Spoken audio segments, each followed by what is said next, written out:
matigil ang pang-aabuso at pananakot ng mga online lending companies. Yan po ang layo ng panukalang batas na inihain ni Senador Sherwin Gatchalian nitong Lunes, July 7, 2025. Kung ano at hanggang saan ang sakop ng batas, alamin sa ulat ni Ivan Clemente. Ivan? Isinumita na ni Senator Win Gatchalian ang Fair Debt Collection Practices Act na magpoprotekta sa mga nangungutang online laban sa pagbabanta, pananakot at panghaharas ng ilang mga online lending apps o OLAs. Sa makatuwid, mahigpit ng ipagbabawal sa mga OLA ang paniningil ng may pagmumura, pananakot at pagbabanta na isisiwalat ang mga masisirang impormasyon ng nangungutang. Nakasaad rin sa panukala na ang sino mang lalabag ay maaaring pagmultahin ng hanggang 60,000 piso.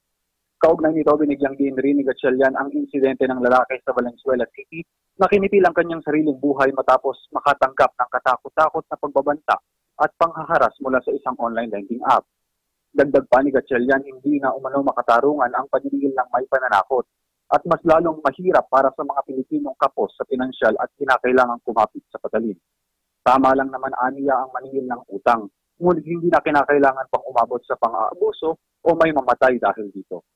Ivan Clemente, Newslight.